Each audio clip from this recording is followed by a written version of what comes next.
नमस्कार दोस्तों, दर्शक न्यूज़ 24 में आप सब लोगों का बहुत बहुत स्वागत है। अभी हमारी मौजूदगी इस वक्त प्रयागराज के करछना थाना क्षेत्र के नटका बउरा गांव में है।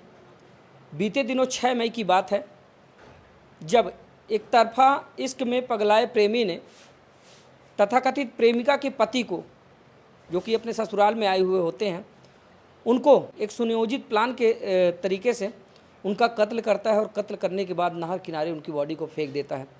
अगले दिन जब ग्रामीणों के द्वारा उस बॉडी को देखा जाता है, सूचना दी जाती है, तो जैसे ही इस घटनाक्रम की जानकारी पूरे ग्रामीण क्षेत्र में हो जाती है, सनसनी से फैल जाती है। लोग बाग हताहत हो जाते हैं, परेशान हो जाते हैं कि दरअसल जिस तरह से इस घटना को अंजाम दिया गया था, एक सातिराना अंदाज में, अब जो कातिल थे उनका पता लगाना बड़ा मुश्किल था। इस घड़ी में अब जो पीड़ित परिवार था, यानी कि कहा जाए तो जो जिनका कत्ल होता है, वो अपने ससुराल आए हुए थे और वो जो है मध्य प्रदेश के सीधी जनपद के रहने वाले होते हैं। और इन दिनों वो ससुराल में अपने एक शादी में सम्मिलित होने के लिए आए थे और उसके बाद इतनी बड़ी घटना उनके साथ घटित हो जाती है। तो कहीं ना कहीं ये परिवार भी इस बात को लेकर चिंतित होता है कि वो हमारे रिश्तेदार थे, हमारे घर आए थे और उनके साथ इतनी बड़ी वारदात हो जाती है। तो कहीं ना कहीं इस बात को भी सोचकर उनका मन व्यथित था। लेकिन दोस्तों, कहा जाता है कि पुलिस अगर अपने पूरे वजूद में आ जाए तो शातिर अपराधी चाहे जितना बड़ा क्यों ना हो, उसका खुलासा करने में देर नहीं लगती है। पुलिस को इस घटना की सूचना मिलती है और उसके बाद जो शख्स हमारे साथ इस समय बैठे हुए हैं, ये उस पीड़िता के पिताजी हैं, यानी कि लड़की के पिताजी हैं। और जो आरोपी हैं अविनाश मिश्रा, वो भी इसी गांव का रहने वाला होता है। लेकिन इस घटना को अंजाम देने के लिए अविनाश मिश्रा आज से लगभग 9 महीने पहले से ही इस घटना का प्रारूप बना लिया होता है, यानी कि एक नाटकीय अंदाज में वो अपने आप को इसी गांव से गायब हुआ व्यक्ति बता देता है। यानी कि पहले से ही वो सुनियोजित प्लान रचता है और इसी गांव से वो रहस्यमयी तरीके से गायब हो जाता है, ताकि लोगों को ऐसा लगे कि अविनाश मिश्रा तो अब है ही नहीं, पता नहीं वो कहाँ गायब हो गया। और 9 महीने तक वो अपने आप को गायब रखता है, ताकि लोगों को ये लगे कि जब मैं इस घटना को अंजाम दूँ तो लोगों में मेरी छवि उभर कर सामने ना आए। लोग बाग यही सोचेंगे कि दरअसल अविनाश मिश्रा तो 9 महीने से गायब है, भला वो इस घटना को अंजाम कैसे देगा। लेकिन दोस्तों, कहा जाता है कि सच कभी छुपाया छुपता नहीं और पुलिस ने तत्परता दिखाई। आज वो आरोपी पुलिस की गिरफ्त में है। 2 आरोपी गिरफ्तार कर लिए गए हैं और एक दरोगा जी हैं जो काफ़ी चर्चित हैं, अनूप सरोज जी। उनकी तत्परता इन दिनों देखते ही बन रही है। प्रयागराज के करछना थाना क्षेत्र के अंतर्गत घटने वाली कोई भी घटना हो, बड़ी गंभीरता से वो उस मामले को लेते हैं और कम समय में उस पूरे घटनाक्रम का अनावरण कर देते हैं। तो आइए थोड़ा सा बातचीत करते हैं कि दरअसल इस पूरी कहानी को कैसे रचा जाता है और जो आरोपी होता है वो कैसे इस पूरे घटनाक्रम को अंजाम देता है। पूरी की पूरी कहानी आप लोगों के साथ साझा करते हैं। क्या नाम हुआ आपका? अशोक गौतम। अच्छा, ये गांव आपका नटका बबुरा है? जी जी जी, बबुरा करछना थाना लगता है। करछना थाना। थोड़ा सा इस घटने पर प्रकाश डालिए कि जो आपके दामाद जी थे, उनका पहले तो नाम बताए, क्या नाम होता है उनका? उनका नाम था धीरज। तेज। धीरज मिश्रा उनका भी नाम था। धीरज मिश्रा उनका नाम था। हाँ। वो कहाँ के रहने वाले थे? वो रहने वाले थे सीधी जनपद, हाँ। थाना अमलिया। अच्छा अच्छा, थाना मिलिया। हाँ, गांव मढ़ौली। गांव मढ़ौली। जो मतलब दामाद जी थे इनके, वो मढ़ौली गांव के अमलिया थाना क्षेत्र के अंतर्गत सीधी जनपद के रहने वाले थे, है ना? कब आए थे वो यहाँ पे? वो 4 तारीख को 3 बजे दोपहर में आए थे। 4 मई को। 4 मई को 4 मई को रहे। 5 को शादी थी, दिन भर रहे वहाँ। 5 बजे तक सारा मीठा उठा का जो सिस्टम होता है उसको सिस्टम बनवा करके आंधी तूफान आए। उसके बाद गए आए यहाँ कि हम नहा वहा करके अभी आएंगे बारात के समय। और आए यहाँ, जैसे नहा करके तैयार हुए वैसे पास उनके टेलीफोन आया। अच्छा, शादी अपने घर में, हमारी आपके घर बहन में? की लड़की की शादी थी बगल गांव में, पनासा इनकी में। बुआ सास की लड़की की शादी में सम्मिलित होने के लिए वो आए जी थे? जी। ठीक है। तो तब तक एक फ़ोन आया, तो लड़की से बोले मैं 5 मिनट में आ रहा हूँ। अच्छा अच्छा, सब लोग वहीं जाने के लिए तैयार हो रहे हाँ, थे? सब लोग वहीं जाने के लिए तैयार हो रहे थे और गए। और इतने में सब उस समय तैयार थे, सब पहुँच गए। और जब वो नहीं आए आधे घंटे में, तब लड़की फ़ोन करने लगी तो फ़ोन उठ ही नहीं रहा था। हम्म। तो उसके बाद वहाँ हमको मालूम हुआ 10-11 बजे के बाद। कि ऐसी स्थिति है, तो दिमाग डिस्टर्ब होने लगा। 2:30 बजे हम शादी छोड़ करके घर यहाँ चले आए कि चलते हैं पता करते हैं, देखें घर पे न सोए हों या कोई बात न हो। तो आए तो यहाँ कोई पता नहीं था उनका। दामाद जी का। और हम फ़ोन लगाते रहे सारी रात। 6:36 पर स्विच ऑफ हो गया। अच्छा, उनका फोन। हाँ। उनका फोन स्विच ऑफ हो उनका गया। स्विच ऑफ हो गया। ठीक है। तब मैं थाने में तहरीर देने जा ही रहा था, हम्म। गुमशुदगी की रिपोर्ट। हम्म। तब तक पता चला कि डीहा नहर में एक लाश फेंकी है। अच्छा अच्छा। वहाँ पहुँचे तो पुलिस लाश को बरामद करके पोस्टमार्टम के लिए भेज चुकी थी लावारिस में। लवारिस में। हाँ, तब तक हम पहुँच गए तो इंस्पेक्टर साहब वहाँ मौजूद थे। उन्होंने फ़ोटो दिखाया तो हम बोले साहब यही है। हम रोने लगे तो हमको हाथ पकड़ कर अपने गाड़ी में बैठाए, सुनिए धीरे बंधवाए। अनूप सरोज जी। अनूप सरोज जी बोले बैठो गाड़ी में, और कहने लगे घबराओ मत, अगर ये मामला है, अगर ऐसा हुआ है तो मैं इसका पाताल में होगा वहाँ से खींच के लाऊंगा। उसके बाद FIR करवाए, लाश पोस्टमार्टम के लिए भिजवाए, फिर पूरी मदद करते रहे, हमसे पूछते रहे दुख तकलीफ। उसके बाद बहुत बहुत बधाई देता हूँ अनूप सरोज जी को। भगवान उनके बच्चों को फले फूलें। जो कार्यवाही उन्होंने किया एक इतिहास है यहाँ, बिल्कुल। एक इतिहास कायम किया यमुना है। पार में अगर यमुना देखा पार। जाए। हर जगह देखा जाए तो एक इतिहास है। इस तरह का टिपिकल केस जिस तरह से खोज निकाले, हमको तो नहीं विश्वास था कि ये कोई खोज पाएगा। तो मैं इंस्पेक्टर अनूप सरोज जी को और समस्त करछना थाने के जो इस फोर्स है, इसमें जो इन्वॉल्व है, सभी को हम बधाई देते हैं कि उन्होंने हमारे साथ ऐसा किया कि कुछ 36 घंटे में खुलासा करके सारा ब्यौरा रख दिया सामने। मध्य दोपहर में मई के महीने में कोई आदमी धूप में नहीं खड़ा हो सकता, लेकिन इंस्पेक्टर साहब को मैंने देखा कि 2-2 घंटे धूप में खड़े रहे। हमको लगता था कि देखिए ये पुलिस का काम, ऐसे काम होना चाहिए पुलिस का।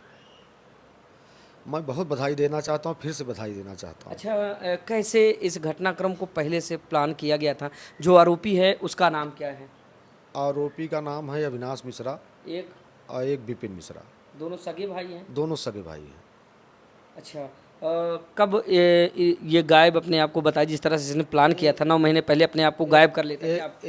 अगस्त में गायब हुआ था। हाँ। इसका मुकदमा चल रहा है उसमें, वाइफ के ऊपर पारिवारिक न्याय में मुकदमा चल रहा है। उसी समय आया था और वहीं से गायब हो गया।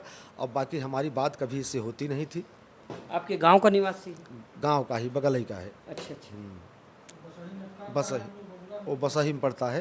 हाँ। बाकी इससे हमारी कोई बात नहीं होती थी, न कभी इसका आना जाना था हमारे पास। अच्छा अच्छा। अब पता नहीं क्या इसके दिमाग में आया, क्या बात है, बाकी ऊपर वाला भगवान जाने।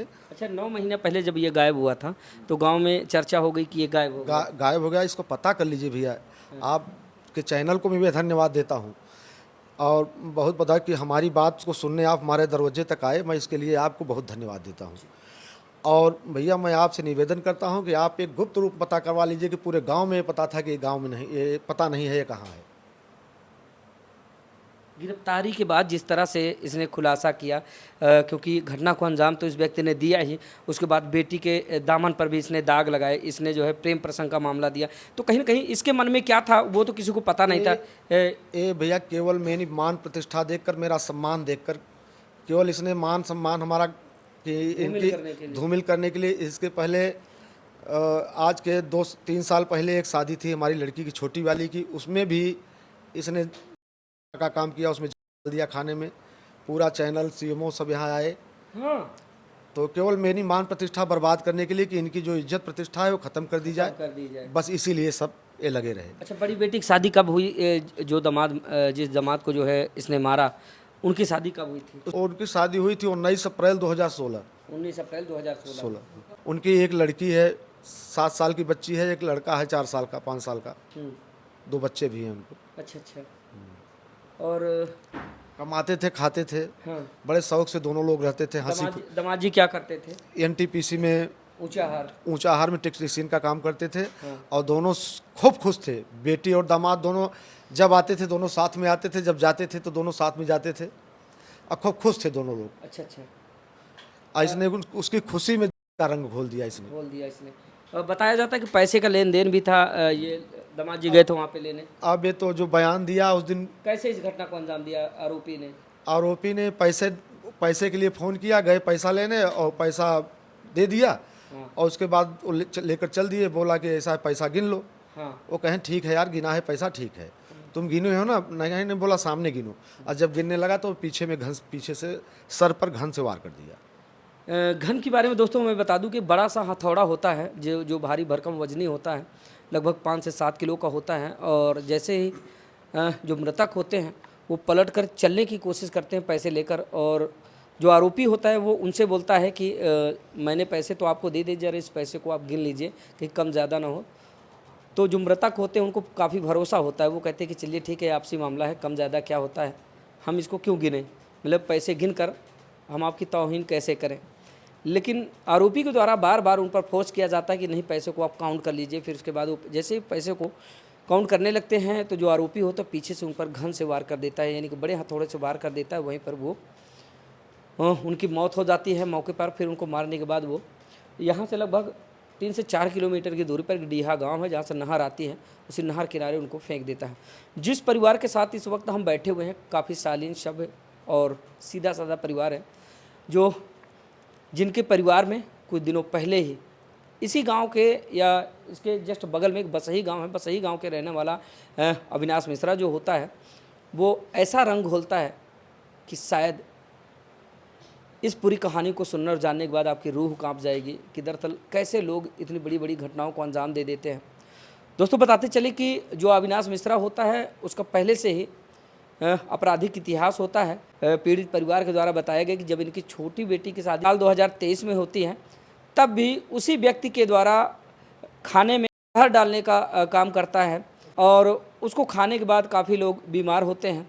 तब भी जो प्रयागराज का प्रशासनिक अमला होता है वो मौका वारदात पर पहुंचता है, इसकी छानबीन करता है, इसकी जांच पड़ताल करता है। लेकिन दूसरी बार जो उसी व्यक्ति अविनाश मिश्रा ने इस घटना को अंजाम दिया, जिसने भी सुना, जिसने भी जाना, उसके पैरों के नीचे से ज़मीन खिसक गई। कहीं ना कहीं लोग बाग स्तब्ध रहेंगे। एक बेटी का सिंदूर उसने उजाड़ा है, साथ ही 2 बच्चों को अनाथ उसने बनाया है। उस बच्ची का जीवन निर्वहन कौन करेगा? कैसे वो बच्ची अपने आप को इतने लंबे जीवन के लिए सर्वाइव कर पाएगी? कौन उसके सर पर हाथ रखेगा? कौन उसकी देखभाल करेगा? कौन उनकी बच्चों की पढ़ाई लिखाई के लिए आगे आएगा? बहुत सारे सवाल हैं जो खड़े होते हैं। अब ऐसे बड़े मामले में चाहिए तो, क्योंकि घटना को उत्तर प्रदेश में कारित किया गया है, तो कहीं ना कहीं उत्तर प्रदेश सरकार को भी इस मामले को संज्ञान में लेकर उस बेटी की मदद के लिए आगे आना चाहिए। साथ ही मध्य प्रदेश सरकार से गुजारिश करे या फिर उस पीड़ित बेटी के जीवन यापन के लिए, उसके निर्वहन के लिए कहीं ना कहीं मदद की जो है गुजारिश करे, ताकि उसके 2 बच्चों का भरण पोषण जो है अच्छे से हो पाए।